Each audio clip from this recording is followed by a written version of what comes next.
Sound check, sound check. Okay. So, hello, good afternoon or good day sa inyong mga kasama ko sa Joint Circular 2026. And this afternoon, so ituturo ko sa inyo paano gamitin yung ating system or online system sa Joint Circular or sa reclassifications. Meron lang kayong kailangang tandaan.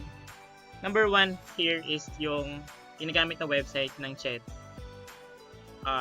It is reclassification.ched.gov.ph, and yung website na yan is ginagamit yan sa buong Pilipinas. Kaya mas maganda if we upload our evidences mas maaga, no? And then meron siyang mga credentials, yung email natin, and then the default password. So yung default password niya is hashtag ABC12345 and then the email is yung email na ginamit or pinasa natin, sinabit natin dun sa Google form na binigay ni Mr. Rugayan or ni Ma'am Krisa. If you don't know your credentials, you may ask Ma'am Krisa, our HRMO head, no, para sa inyong credentials. So first, kailangan mo natin puntahan itong reclassifications. Actually, naka-login na ako. Check natin. Ano nga pala, hindi na siya malalag out. So, yan, naka-auto login na ako. So, pero pagka wala pa, meron nakalagay na login button dito. And then, punta lang kayo dun sa, ilagay nyo lang yung credentials. Then, dito na kayo. And then, you may check your data pala, no? Dito, ayan, may arrow down siya. So, ayan, may arrow down dyan. And then, you may check your credentials dito or yung mga datas nyo. Pagka merong mali dyan, pwede nyo i-tap si Ma'am Krisa, ang ating HRMO. Siya rin yung gumagawa ng data na nandito sa loob ng reclassification websites. Okay. So, wala naman na yan. So, punta tayo dun sa baba. This is the very important part. So, hopefully that meron na lahat na. Actually, ako ginagawa ko, personally, pina-folder ko yung mga evidences. No? So, based to sa, sa hinahanap evidences. So, first, for example, so meron pala tayong, meron tayong 4 parts. We have instruction, research, extension, saka personal development. And then, syempre, yung auto-subrank. Yung auto-subrank is yung may mga doctorate degrees and awards, national and international. Yan, pwede natin siyang gamitin for auto subrank. One subrank siya. Okay? So, ang gagawin nyo, kailangan before kayo mag fill up dun sa website naman, is kailangan ma-fulfill nyo muna yung mga evidences na hinahanap dun sa kada KRA. Like for example, ito yung sets, no? Yung sa student evaluation for teachers, that is, pag makikita natin sa website, that is, so tignan natin, that's 60%, and then the supervisor is the 40%. As you can see, hiwala yung uploading ng set tsaka dun sa SEF, no? Kahiwalay siya. Pero pag nasa isang documents lang yung inyong papers, okay lang din naman. And then yung mga i-upload pala natin ito, sample lang, no? Hindi ko pa siya talaga hindi ko pa siya na PPDF yung mga gawa ko. Pero maglalagay tayo ng sample. Example, dito sa student evaluation, medyo kakaiba kasi yung uploading pagdating dito sa instructions. Ilalo dito sa teaching effectiveness. Ayan, try natin. Upload muna tayo dito sa 60%. And click lang natin yung plus. Then automatic yan, magkakaroon niya ng zoom to. Yan, magkakaroon siya ng automatic evaluation period. Tapos, try nating mag-upload ng evidence. Upload na ba ako? Okay, max. Ayun na, nakalagay allowed extension file name max of 10 MB. So, hanggang 10 MB lang. Click nyo lang yan. Then, mag-upload lang tayo ng kahit sample lang naman. Pero dapat yung ito ng evaluations. O2 large, di ba? Gamit kayo ng I Love PDF. So, billing, maliit lang yun. Ayun, so, yan, 10 MB lang.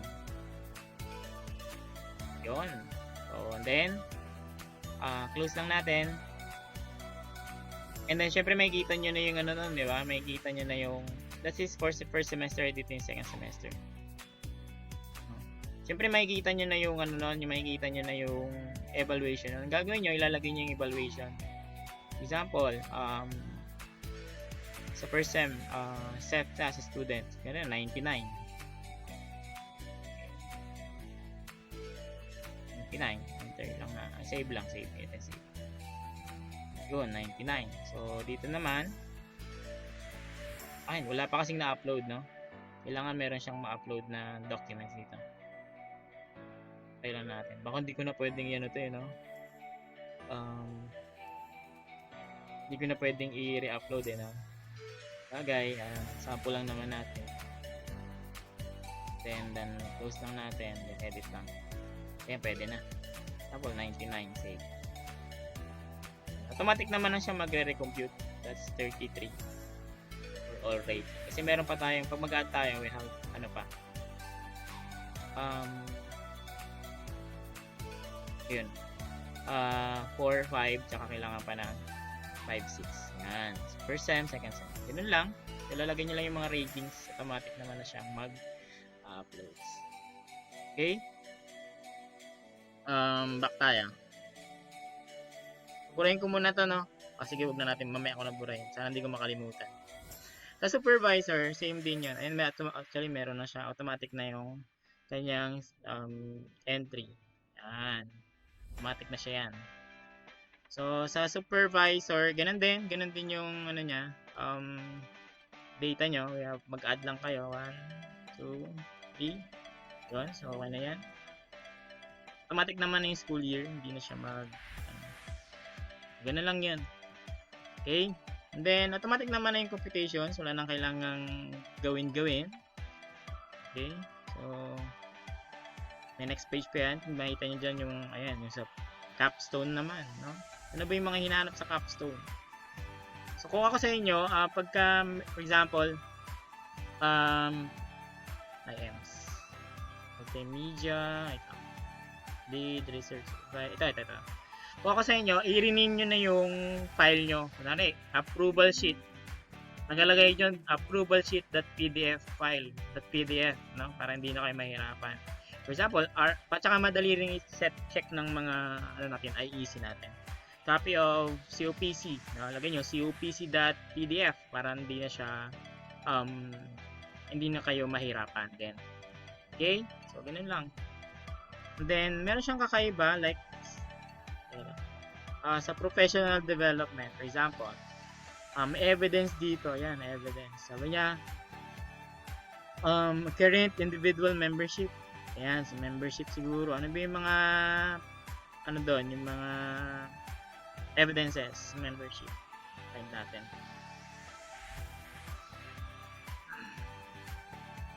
Ayan, kailangan daw ng register, ayan, carry for. So, meron tayong evidence of membership aligned with the faculties such as PRC accredited professionals or valid certification membership or ID. Para sa sa non-ACO naman, kailangan ng valid certification membership, SEC registration, and then organization profile, and then evidence of annual conventions for at least past 3 years. Yan, so kailangan nyo siya. Okay, so try natin, mag-upload tayo doon. Okay, dito yun, wait. Criterion A, 1. Tama na? Criterion A, number 1. Yan, tama. Criterion A, number 1. Yan, so mag-upload tayo dyan ng isa. Add. Click add. Then, name of organizations. So, kailangan ko muna mag-upload. Kailangan ko muna mag-upload. Try ko i-upload yung sa akin. Meron ako. Sana nandito pa siya. Hindi siya nakasort. PRA4, Self Development, Ship.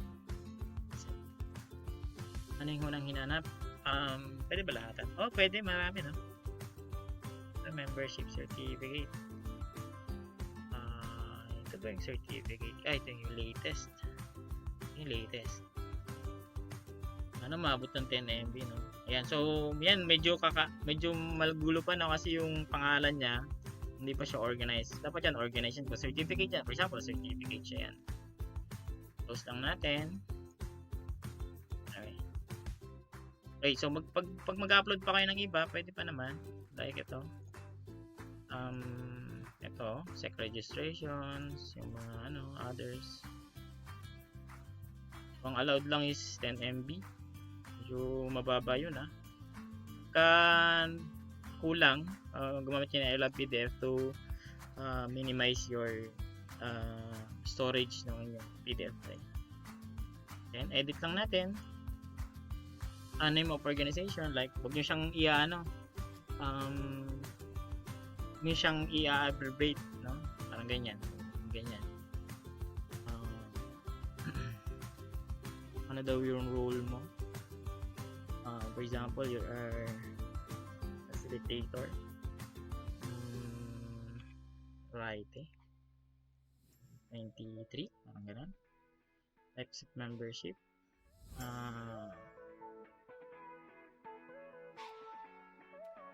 Okay na siya. Huwag na muna natin lagyan. Required daw. Type of membership. Bang lalagay dito?